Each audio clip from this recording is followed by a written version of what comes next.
હોળીનો પાવન પર્વ માત્ર આનંદ અને ઉત્સવનો જ નહીં, પરંતુ આધ્યાત્મિક શક્તિ અને સાધનાનો પણ વિશેષ દિવસ માનવામાં આવે છે.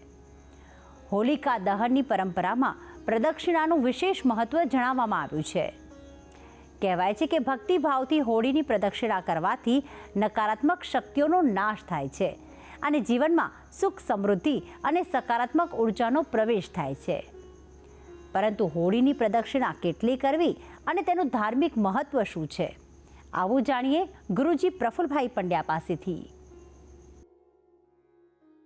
જજાગ્રતો દૂરમુદૈતિ દૈવાંતાદુ સુપ્તસ્ય તથૈવૈતિ દોરાંગમન જ્યોતિખાન જ્યોતિરેકંતન મે મનઃ શિવ સંકલ્પમસ્તુ. જય ભગવાન મિત્રો, હું છું પ્રફુલભાઈ પંડ્યા. ભક્તિ સંદેશ કાર્યક્રમની અંદર આપનું સ્વાગત છે. દર્શક મિત્રો, આજે મારે વાત કરવી છે કે હોળી માતાની પ્રદક્ષિણા વિશે.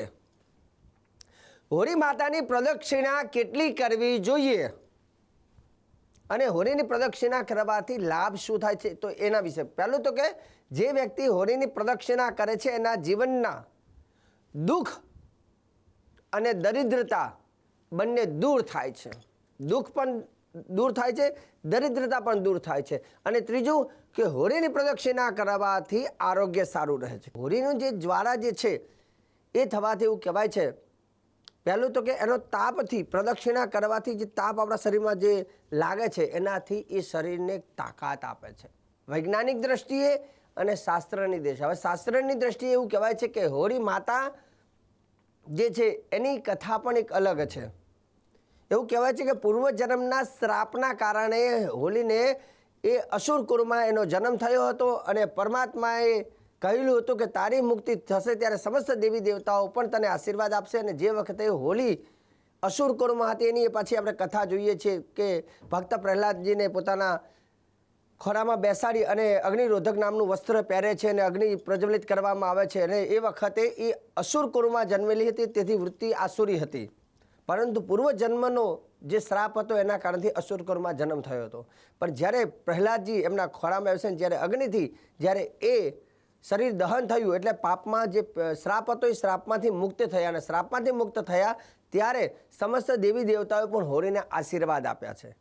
કેમ કે હોળીની અંદર આશીર્વાદ આપ્યા છે એટલે એના મંત્રમાં લખ્યું છે કે જ્યારે હોળીની પ્રદક્ષિણા કરો છો ને એટલે એ બ્રહ્મા વિષ્ણુ મહેશની પણ પ્રદક્ષિણા કરી એવું કહેવાય. કેમ કે બ્રહ્મા વિષ્ણુ મહેશ પણ હોળીની અંદર એ વખતે આવે છે. મતલબ સમસ્ત દેવી દેવતાઓ પણ આશીર્વાદ આપે છે. અને સમસ્ત દેવી દેવતાઓ આશીર્વાદ આપે છે તો હોળી માતાની તરીકે આપણે પૂજન પણ કરવામાં આવે છે. એટલે શ્લોકની અંદર લખ્યું છે, પાપમ તાપમ ચ દહનમ કુરુ કલ્યાણકારિણીમ હોલિકે ત્વમ જગદ્ધાત્રી હોલિકાયૈ નમો નમઃ. જો હોલીને જો જગદ્ધાત્રી શબ્દ વાપરવામાં આવે છે એટલે જગતની માતા પણ શબ્દ વાપરે. એટલે આપણે હોળી માતા શબ્દ કેમ બોલીએ છીએ?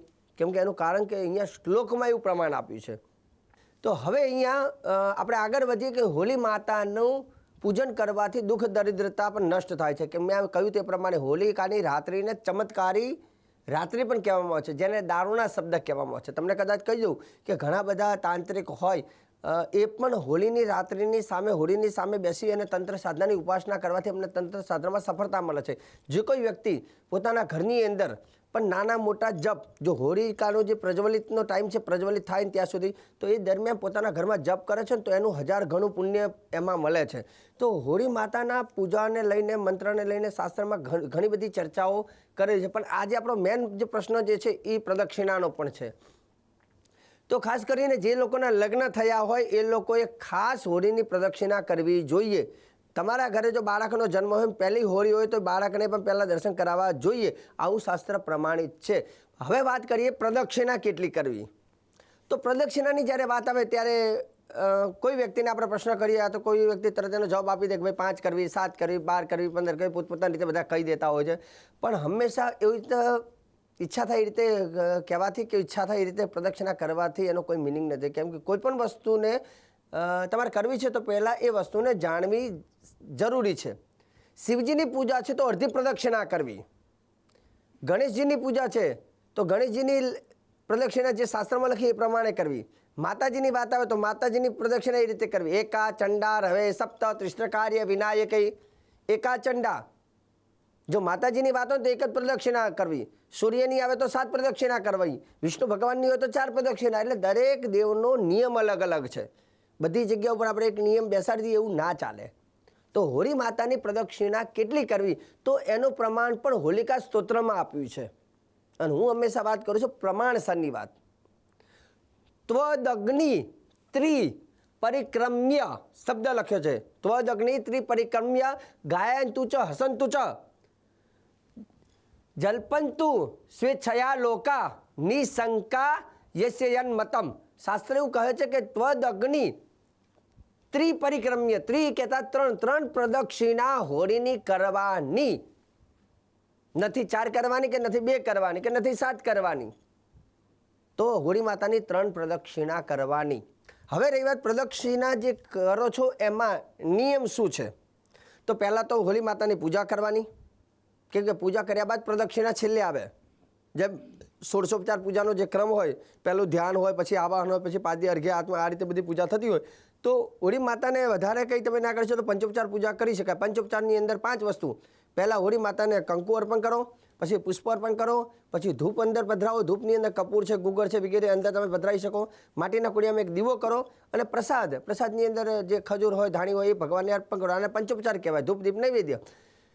તો ગંધ પુષ્પ ધૂપદીપ નૈવેદ્ય પંચોપચારમાં આવે તો એ કરી અને પછી પ્રદક્ષિણા તમે કરી શકો. પ્રદક્ષિણા જ્યારે કરતા હોય ત્યારે પહેલાં ભગવાન ગણેશજીનું નામ લેવું અને ત્યાર પછી હોળી માતાને નમસ્કાર કરવા. હોળી માતાને જે મંત્ર જે છે રીમ હોલિકાય નમઃ, રીમ હોલિકાય નમઃ, આ મંત્રથી હોળી માતાને નમસ્કાર કરવો. અથવા જે તમે કંકુના છાંટા કે જે કંઈ પૂજાની અંદર ધૂપ દીપ નૈવેદ્ય આ બધી વસ્તુ અર્પણ કરો, 5 વસ્તુ અથવા ષોડશોપચાર કરો, તો એ વખતે જ્યારે અર્પણ કરો છો ત્યારે રીમ હોલિકાય નમઃ બોલીને કંકુ અર્પણ કરી શકાય, પછી પુષ્પ અર્પણ કરી શકાય. તો રીમ હોલિકાય નમઃ મંત્રનો ઉપયોગ કરી. અને હવે રહી વાત પ્રદક્ષિણાની. પ્રદક્ષિણા કરતી વખતે તમારે શું કરવું તો કે એક તાંબાના કલશ લેવો. તાંબાના કલશની અંદર પાણી ભરવાનું, પાણી શુદ્ધ જલ ભરવાનું.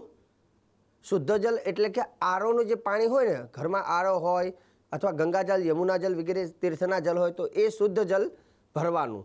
એની અંદર કદાચ શુદ્ધ જલ ના હોય તો અન્ય પાણીમાં તમે થોડું ગંગાજલ એમાં નાખી શકો છો. એમાં થોડું કાચું દૂધ, ગાયનું જે કાચું દૂધ હોય એની અંદર ભદ્રાવાનું.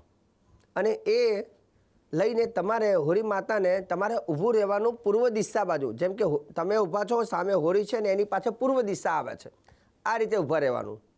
તમારી આગળ હોળી અને હોળીની પાછળ પૂર્વ દિશા આવે એ દિશામાં ઊભા રહી અને ત્યાંથી પ્રદક્ષિણાની શરૂઆત કરવાની.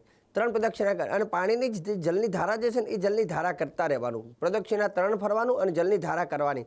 અને હવે જલની તમે ધારા કરી રહ્યા છો ત્યારે શક્ય હોય તો જો હું જે શ્લોક કહું છું તે શ્લોક તમે લખી લેજો. અને આ શ્લોક બોલીને તમે જો દારૂણાને એટલે કે હોળી માતાને જ્યારે પ્રદક્ષિણા કરો છો તો એનાથી જોરદાર ફાયદો થશે. બીજા નંબરની ઘણા લોકોનો પ્રશ્ન છે હોળી શાસ્ત્રીજી ક્યારે કરવી, તો એને તમને 2 મિનિટમાં કહી દઉં. 2જી તારીખના દિવસે સાંજે હોળી પ્રગટાવવાની છે, બરાબર. મતાંતર ઘણું બધું છે અને ઘણા બધા આ વખતની હોળી બહુ અસમંજસ જેવી સ્થિતિ છે, પણ શોર્ટમાં વધારે એ વાતમાં ન પડતા કહી દઉં 2જી તારીખે હોળી પ્રગટાવવાની છે.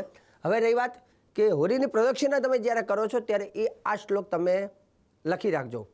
પાપમ તાપમ ચ દહનમ કુરુ કલ્યાણકારિણી હોલિકે ત્વમ જગદ્ધાત્રી હોલિકાयै નમો નમઃ. આ શ્લોક લખી નાખો. ફરીથી બોલું છું બીજી વખત, વિડીયો ઉતારી લેજો કાં તો પેનથી લખી લેજો. બહુ જ શ્રેષ્ઠ શ્લોક છે. પાપમ તાપમ ચ દહનમ કુરુ કલ્યાણકારિણી હોલિકે ત્વમ જગદ્ધાત્રી હોલિકાयै નમો નમઃ. હોલિકે ત્વમ જગદ્ધાત્રી હોલિકાयै નમો નમઃ. આ શ્લોક બોલી અને પ્રદક્ષિણા કરજો, ચોક્કસ તમને એનો લાભ થશે. ભક્તિ સંદેશ કાર્યક્રમમાં હંમેશા હું પ્રફુલ્લ પંડ્યા જાણકારી શ્રેષ્ઠ આપું છું, કેમ કે ભક્તિ સંદેશ જોવાવાળો વર્ગ બહુ જ મોટો છે અને એ લોકોને બહુ જ વધારે રસ છે. અને અમે પણ બને ત્યાં સુધી શ્રેષ્ઠ ઉપાય, સારા ઉપાય સરળ ભાષામાં તમને કહેવાનો પ્રયત્ન કરીશું. કાર્યક્રમ જોવાનું ચૂકતા નહીં. મને આપી દો હવે તમે રજા. જય ભગવાન.